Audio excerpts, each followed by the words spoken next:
আল্লাহ তাআলার যত নিয়ামত আছে, এই যে আমরা এই পৃথিবীতে যত নিয়ামত ভোগ করছি, এর মধ্যে সবচেয়ে বড় একটি নিয়ামত আছে, যেই নিয়ামতটিকে আমরা বছরের একদিন, যেই নিয়ামতটি সম্পর্কে আমরা জ্ঞান করি না, হয়তো রমজান মাস আসলে আমরা সেটা বলতে পারবেন সেই নিয়ামতটি কি?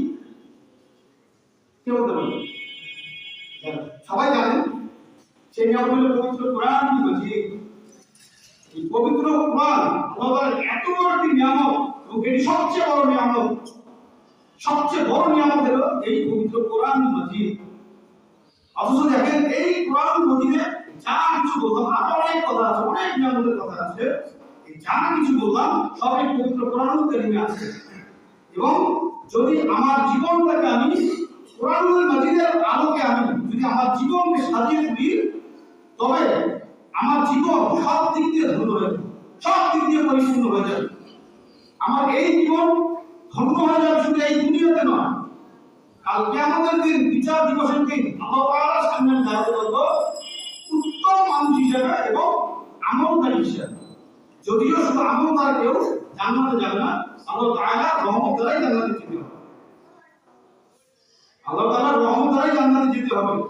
যদি কেউ বলে আমি আমল দ্বারা জান্নাতে যাব, সম্ভব না। এই যে আপনি শ্বাস প্রশ্বাস নিয়েছেন, এটা কোন আমল দিয়ে আমি আল্লাহ তাআলার সাথে কাটাকাটি করে দেব? কোন আমল দিয়ে আল্লাহ তাআলা আমাকে সুস্থ রেখেছেন?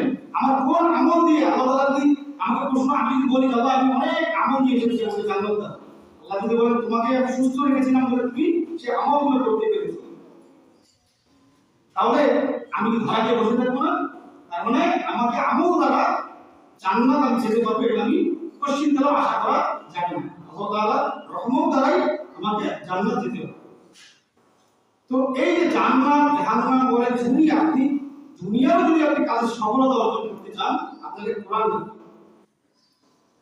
আপনি আমরা দুনিয়ার যে এই বিচার করে না মানুষ, বিচার শরীফ, এই বিচারটাই যদি শুধু কোরআন মাজিদ দিয়ে হতো, কোরআন আয়াত দিয়ে হতো, কোরআনকে বুঝে হতো, তাহলে এই পৃথিবীতে কোনো অন্যায় বিচার থাকতো না, কোনো মানুষ অন্যায়ভাবে শাস্তি পেত না। আজকে দেখেন এই বিচারটাই হয় আপনার এলাকাতে বলেন, এলাকার বাইরে বলেন, কোর্ট কাছারিতে বলেন, আপনার ব্যবসা প্রতিষ্ঠানে বলেন, মার্কেটে বলেন, বিভিন্ন জায়গায় যে বিচার হয়, এই বিচারের অধিকাংশ হয় টাকা দিয়ে, অধিকাংশ হয় পক্ষপাতিত্ব করে। অথচ কোরআনের সেখানে চর্চা হচ্ছে না। কোরআনের চর্চা না হয় সেখানে কি হচ্ছে?